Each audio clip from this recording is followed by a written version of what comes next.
Quando eu tinha 16 anos, meus pais cavalgaram por campos de asfódelos, campos de pedras, campos regados por estranhos rios, e tinham decepado de muitos ombros, muitas cabeças de muitas cores, e tinham trazido para dependurar aqui nas vigas. O outro tanto que faltava expor, me juravam fazer.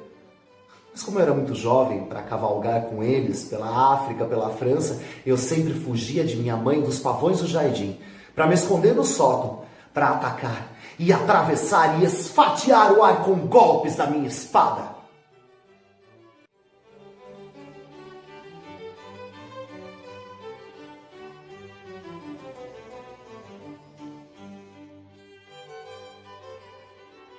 Parado assim, vocês precisam concordar. Tenho olhos como violetas encharcadas, tão grandes que a água parece chegar às bordas para largá-los. Uma testa como uma cúpula de mármore, apertada entre os dois grandes medalhões das têmporas. Se olharem para minha testa e meus olhos, cairão em êxtase. Se olharem para minha testa e meus olhos, terão de reconhecer 1000 coisas desagradáveis, que todos os bons biógrafos se esforçam para ignorar.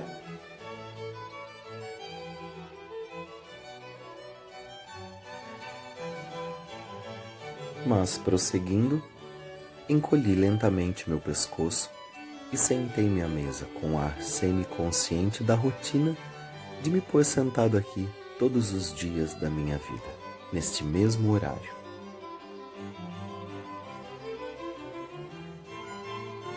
Em pouco tinha enchido minha folha de versos. Sim, eu era fluente, mas abstrato. O vício, o crime e a miséria eram os personagens do meu drama. Reis e rainhas e territórios impossíveis, com brigas sangrentas e intrigas, mas com nobres sentimentos que os inundavam. Neste momento, quero escrever sobre a natureza. Preciso então olhar para fora e procurar precisamente um tom de verde para descrevê-lo. Uma coisa é o verde da natureza e outra coisa é o verde da literatura. E não existe simpatia entre as duas. Sendo assim, estragou a rima, quebrou o metro, perdi a inspiração.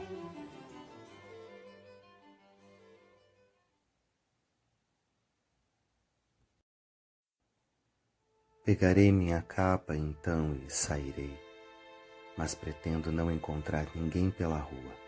Quero ficar só.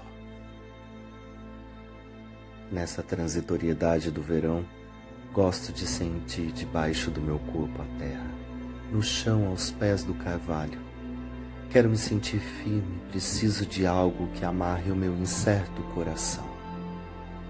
O coração que me dá arrancos no peito, cheio de perfumadas e amorosas brisas.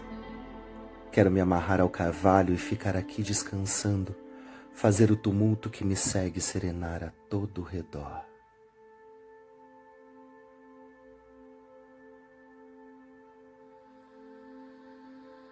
A rainha, a rainha.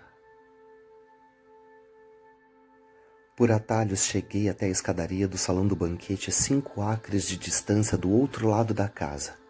Minha timidez era enorme que da rainha só vi mesmo uma mão cheia de anéis mergulhadas na água. Olhos de violeta, coração de ouro, lealdade e encanto varonil. Todas as qualidades que eu prezo.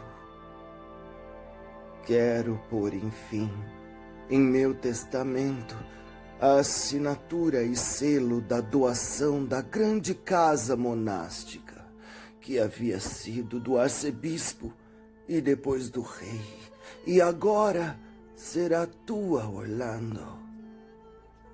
Só quero que me prometa uma única coisa que jamais irá perder para o resto da história a sua juventude. O momento é breve. Estamos aqui. O momento passou.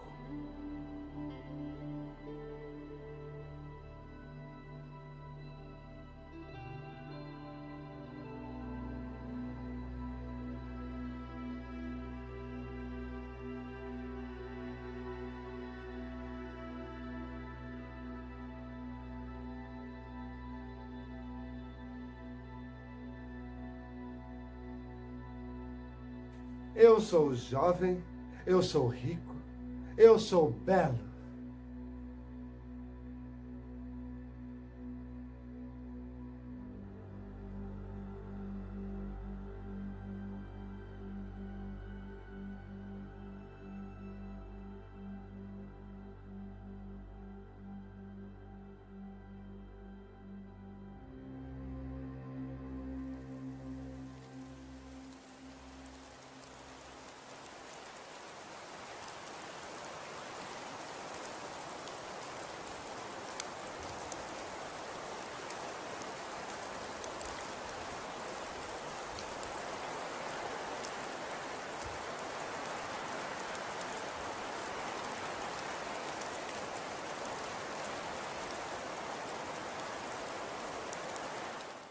Olhando firme e saindo da embaixada moscovita, uma figura de homem ou de mulher me encheu da maior curiosidade, porque a moda das calças russas, ela servia para disfarçar o sexo. Nenhuma mulher poderia patinar daquele jeito. Pernas e mãos e costas, parecia o corpo de um rapaz, mas nenhum rapaz teve uma boca daquelas. Nenhum rapaz teve aquele peito. Nenhum rapaz teve aqueles olhos. Olhos daqueles pescados do fundo do mar. Maruska Stanilovska Dagmar Natasha Liana Romanovich veio na comitiva da embaixada para a coroação do novo rei. Quem ela havia amado até ali? Olhando assim para ela, derretia a espessura do meu sangue. Meu sangue tornava-se vinho nas minhas veias e a minha virilidade despertava. E eu via a flor do perigo por uma fresta e estendia as mãos. Assim começou entre nós uma intimidade que logo escandalizou a corte. E eu conhecia pela primeira vez os delírios do amor. Até que se formou uma de minhas feições melancólicas. Olhei para o gelo, olhei para as águas geladas e pensava na morte. Tudo acaba em morte. Entre a felicidade e a melancolia não existe espessura maior do que a lâmina de uma faca. Por mais que eu rebuscasse o idioma, me faltavam as palavras. O inglês, ele era claro demais e meloso demais para Sasha. Decidimos fugir. Sasha desceu então para apanhar suas roupas na embarcação. Em minha loucura de amor, eu acho que vi Sasha se debruçar no colo de um marinheiro. Num momento de fúria, eu quase morri. E em outro, eu tomei-a pelos braços e disse: Jour de ma vie, jour de ma vie. Fugiremos amanhã, à meia-noite. De repente bateu a primeira pancada da meia-noite.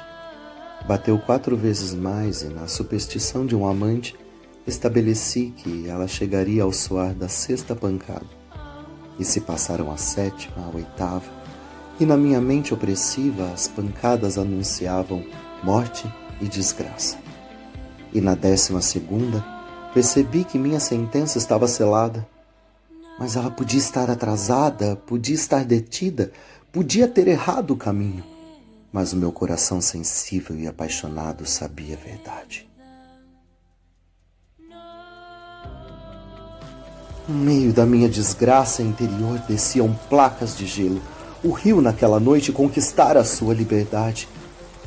O simples espetáculo da água era suficiente para entontecer.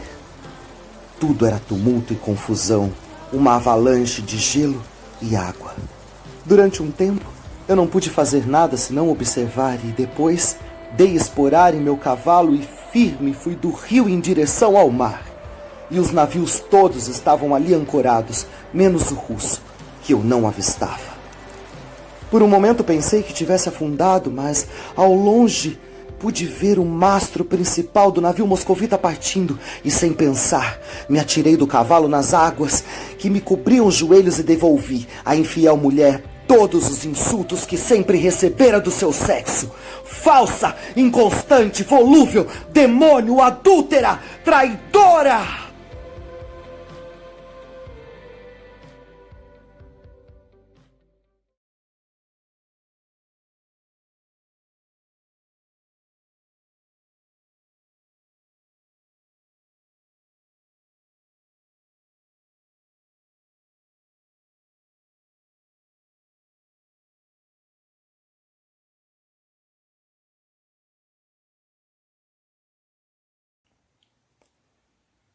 De que natureza são os sonhos assim?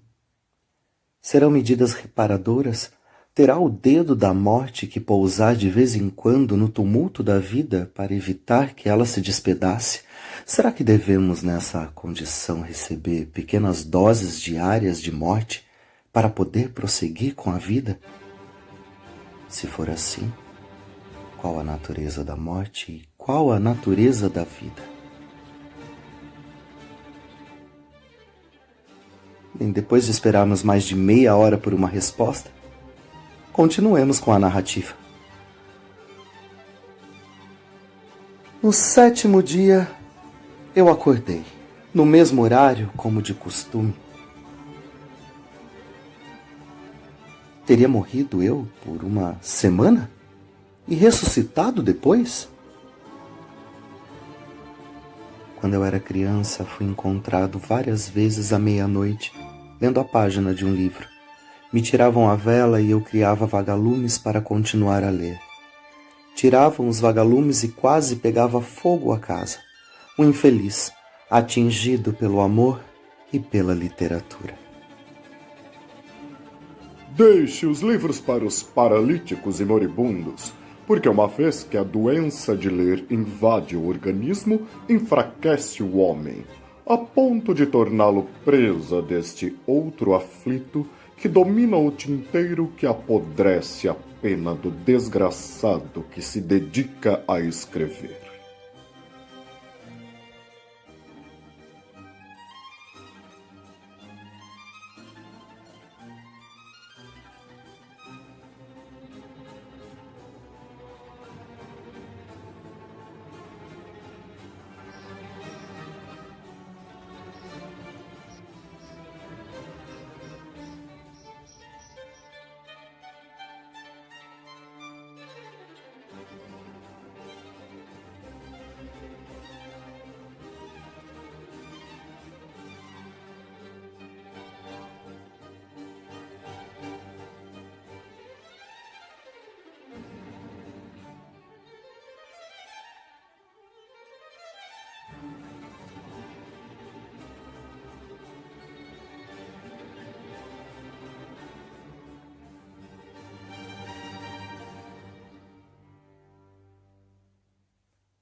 Escrevi até os meus 25 anos umas 45 comédias, histórias, romances, uns em prosa e outros em verso e uns muito longos. Mandei imprimir um e, embora a grandiosidade dessa obra me causasse alegria, nunca tinha mostrado a ninguém. Só escrito. Sem publicar. Isso poderia causar uma desgraça imperdoável.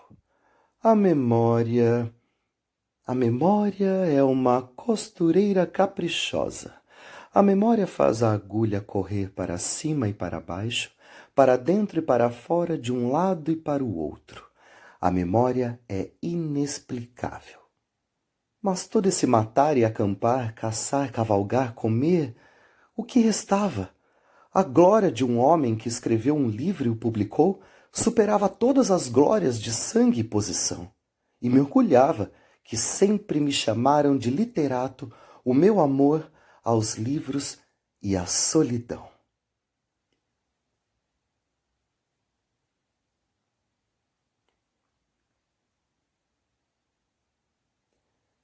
De pé, na solidão do meu quarto, eu proclamei: juro que serei o primeiro poeta da minha estirpe e darei brilho imortal ao meu nome, Orlando.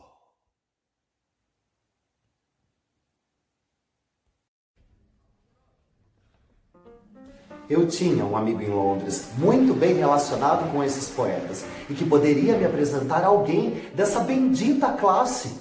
Nick Green, poeta famoso daquele tempo e que veio até a minha casa, leu os meus manuscritos e me exigiu uma pensãozinha de 300 libras por mês para me ajudar. O lacaio, filho da mãe, além de ter ficado com o meu dinheiro, roubou as minhas ideias e publicou um artigo me ridicularizando, usando os meus ditos mais privados e secretos.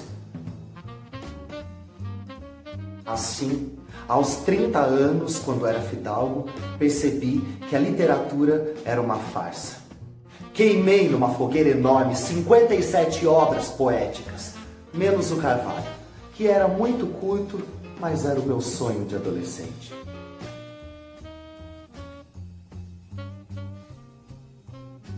E persuadido que deveria acabar com tudo aquilo imediatamente, eu fiz o que qualquer jovem faria no lugar.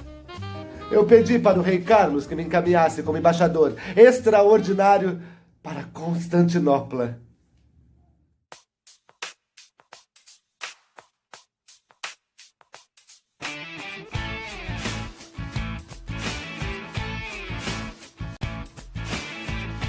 Come on, baby. Come on, girl. Come on, baby.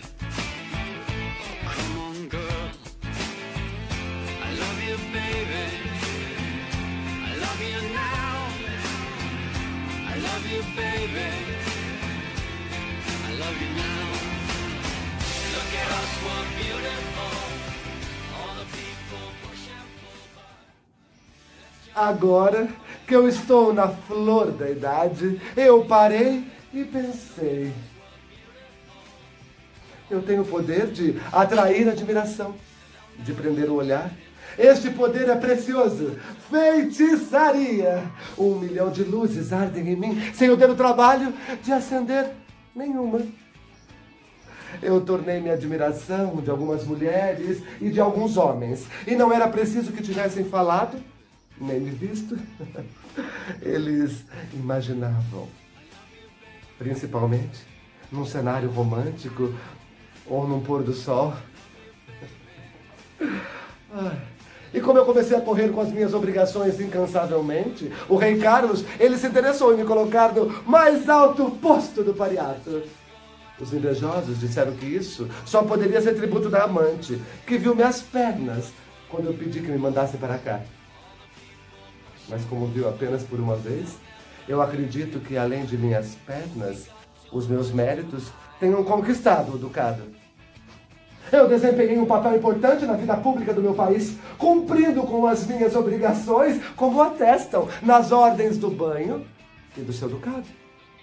Eu desempenhei um papel importante na vida pública do meu país, participando de delicadas negociações com os reis e os turcos. Mas meus dias são mais ou menos desse modo.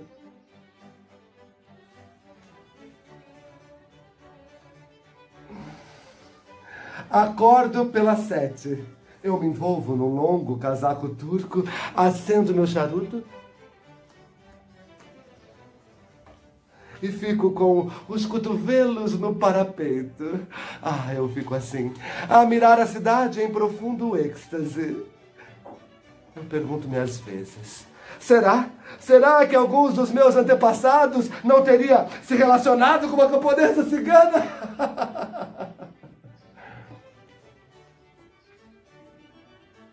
Terminado o meu de jejum, em aproximadamente 1 hora eu estou devidamente perfumado, frisado e ungido. Mas não pensem vocês que meus dias são fáceis, pois trata-se de muita dedicação. Todos os dias os lacaios me avisam que minha carruagem de 6 cavalos estava pronta para me levar em visita a alguns embaixadores e dignatários.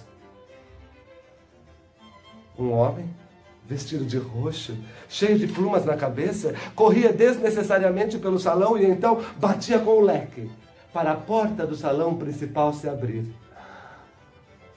Um salão esplêndido de mobília e 2 personagens do sexo oposto faziam reverências e cortesias às figuras importantes. Aqui só era permitido falar sobre o tempo. E depois de haver dito se estava bom ou ruim, quente ou frio, aí sim poderíamos passar para outra sala. Na sala seguinte, assim como em todas as outras salas, 2 personagens do sexo oposto faziam reverências e cortesias às figuras importantes. Aqui só era permitido comparar Constantinopla a Londres como local de residência. Naturalmente, eu devo dizer que prefiro Constantinopla. Eles preferiam Londres, mesmo sem nunca terem ido. Na outra sala era discutida a saúde do rei Carlos e a do sultão. E na outra se discutia a saúde do embaixador e da esposa do dono da casa. Na outra sala, o embaixador cumprimentava o dono da casa pela sua mobília. E o dono da casa cumprimentava o embaixador pelos seus trajes. Por fim, na última sala, serviam-se as guloseimas. Fingiam fumar seus cachimbos e tomarem seus cafés. Sim, fingiam. Pois se fizessem todos os dias, a natureza humana teria se sucumbido com tantos excessos. Embora eu desempenhasse um papel super importante, com tarefas admiráveis, era muito cansativo os meus deveres diplomáticos, pois, assim saindo de tão pomposa visita, eu teria ainda em minha tarde mais 6 ou 7 outras com a mesma empolgação.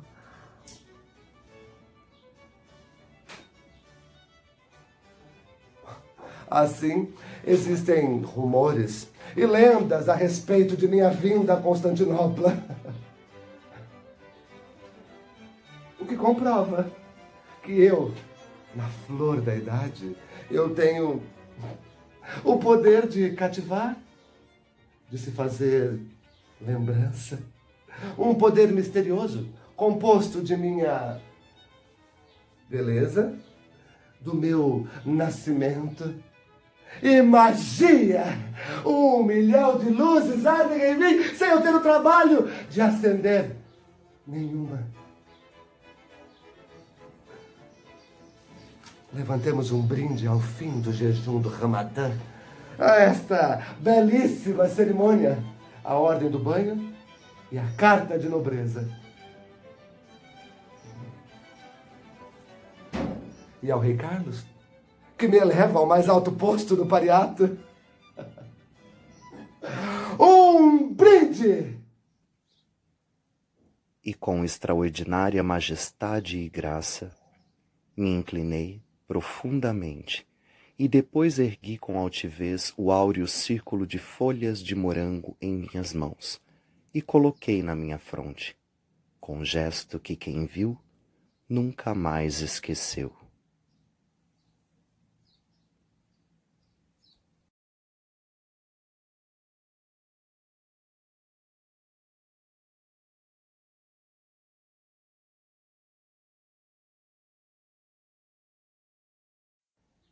Neste momento disparou uma terrível e sangrenta ressurreição. Os turcos se levantaram contra o sultão e deitaram fogo na cidade, condenando todos os estrangeiros à degolação. Invadiram meu quarto, mas, me vendo esticado com a aparência de morto, não me tocaram.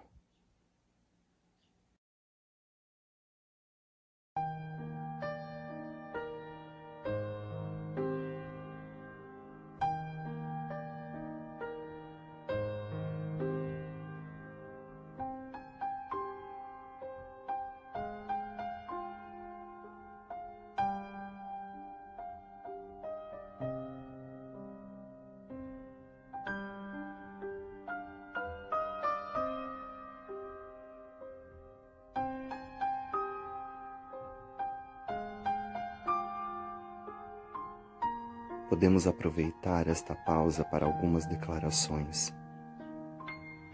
Depois de dormir novamente por 7 dias seguidos, Orlando acordou e transformara-se em mulher. Isso não havia como negar. Mas em tudo mais continuava precisamente o que havia sido. A mudança de sexo, embora alterando seu futuro, nada alterava da sua identidade. Orlando foi homem até os 30 anos, nessa ocasião, tornou-se mulher e assim ficou daí por diante.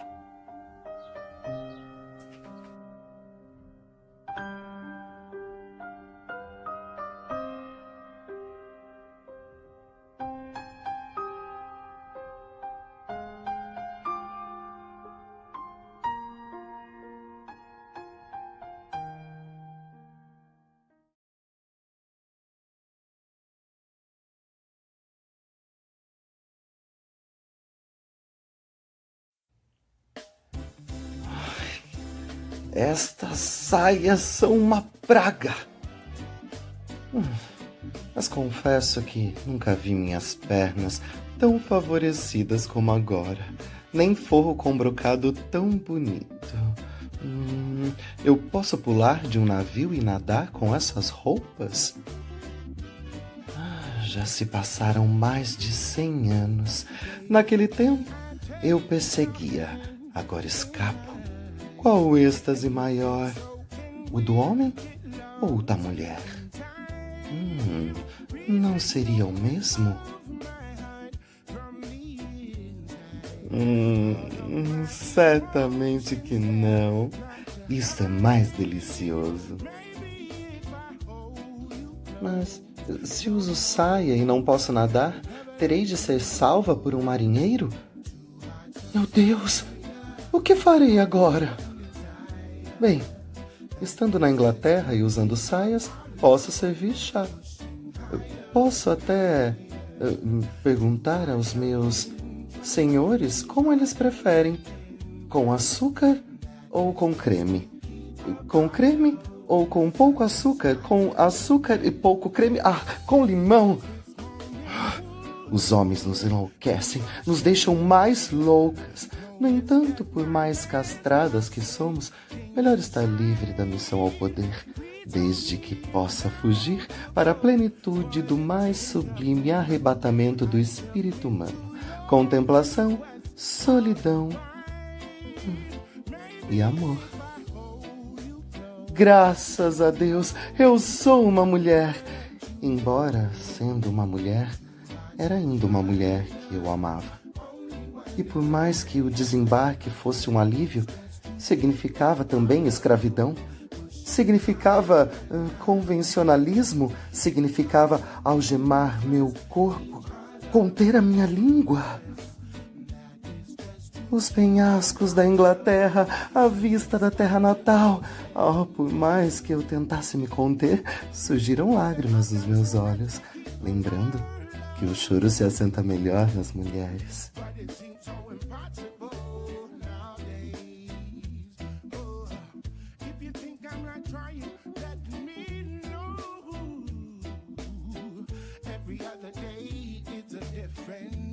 Assim, na manhã seguinte, eu prossegui com meus pensamentos e retomei o carvalho. E fiquei num duro e árduo trabalho de expulsar frases do abismo do desespero. E pensava: a vida e um amor. A vida e um amor. A vida e um amor.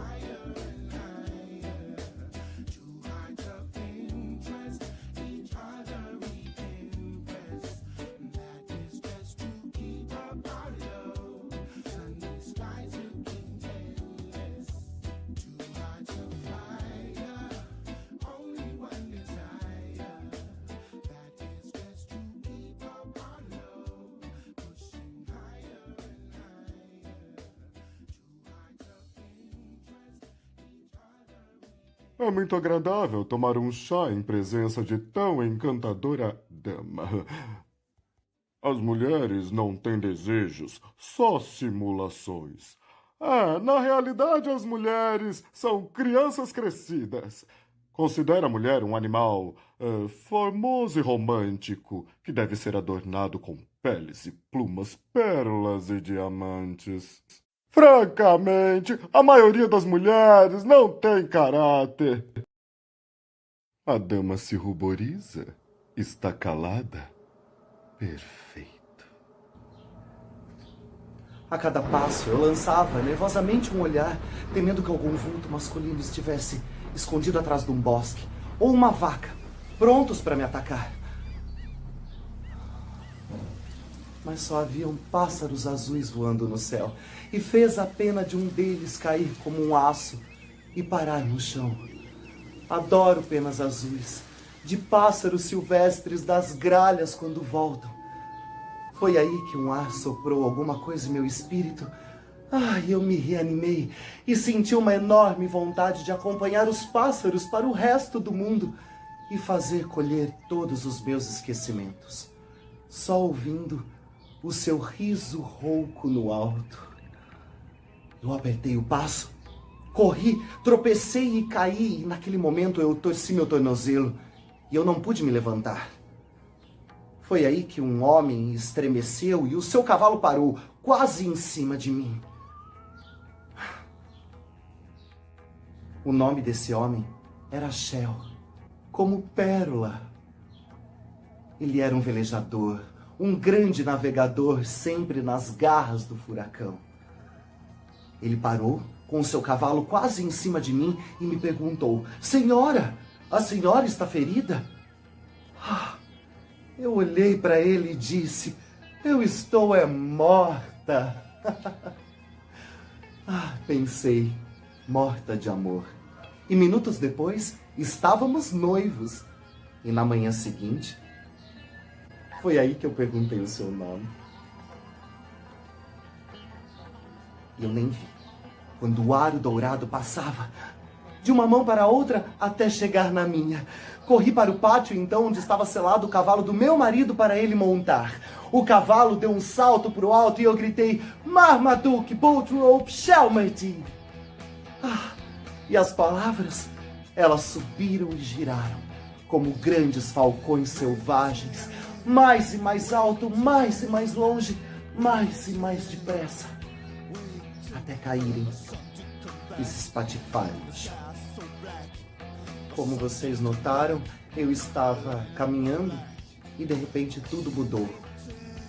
Apertei meu passo, caí, tropecei, casei-me com Shelmerdine. Sendo que o anel de casamento ele deve ser colocado no dedo da mão esquerda. Caso contrário, ele não serve para nada.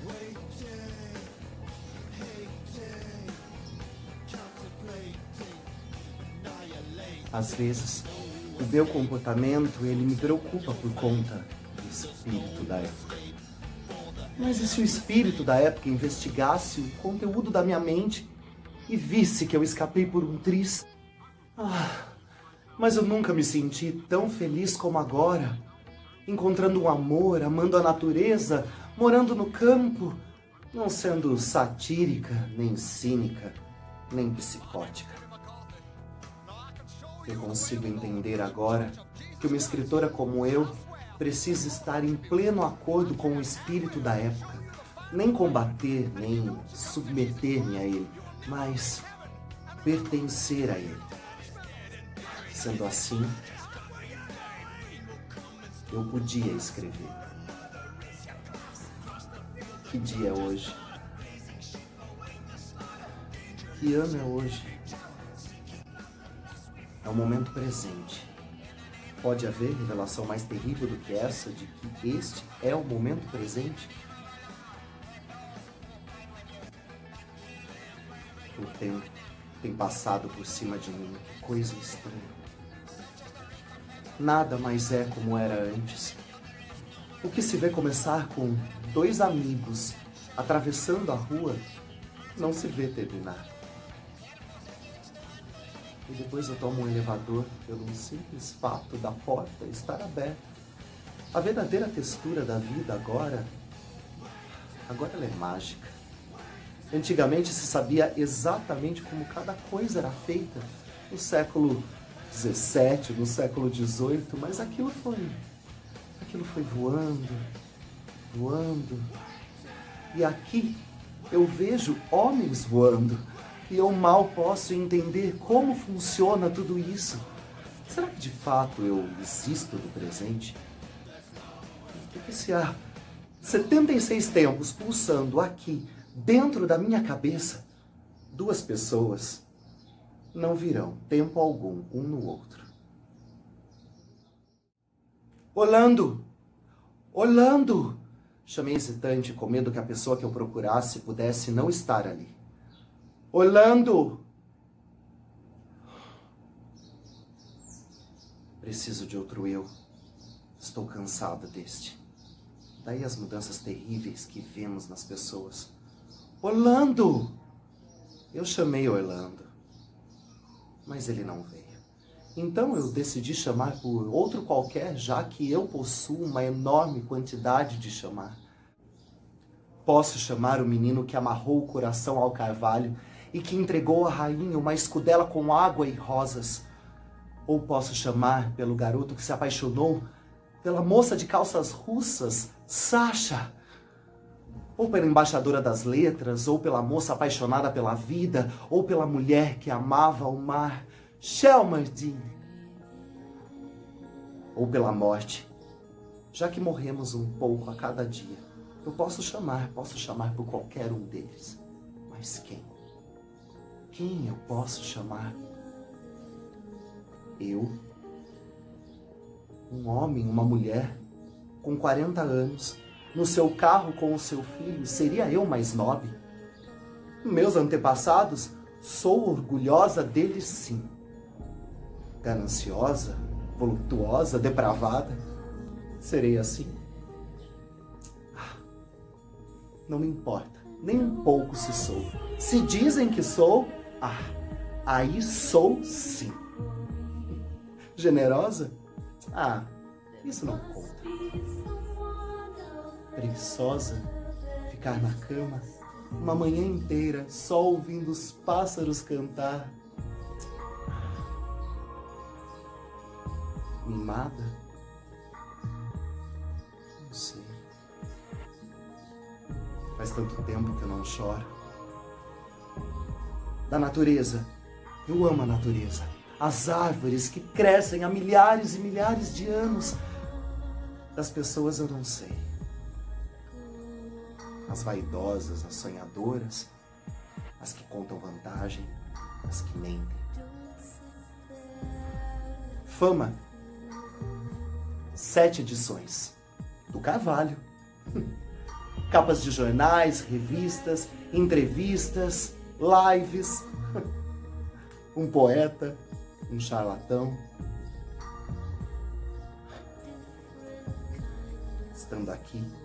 Estando aqui de volta, onde tudo começou, eu vejo que o Carvalho cresceu ainda mais. Desde a primeira vez que eu o vi. Desde 1588.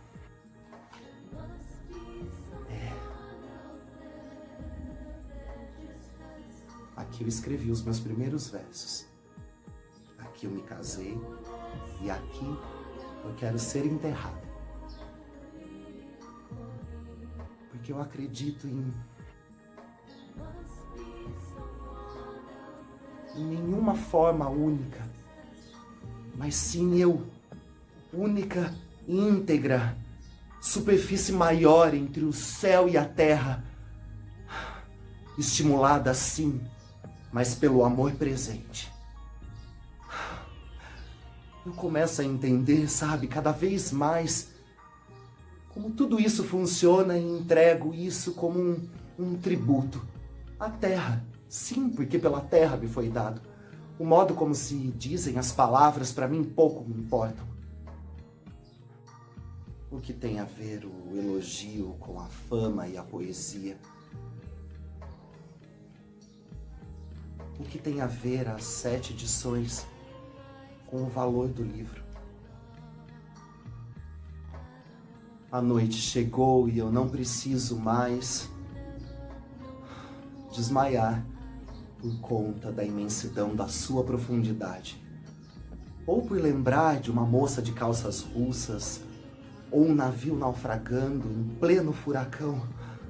Marmaduke, Bolt Rope, Shelmardine. Ele sempre vem, ele sempre volta. Quando as ondas crescem e caem mansamente nos meus pés. Quando a lua para e as águas, nada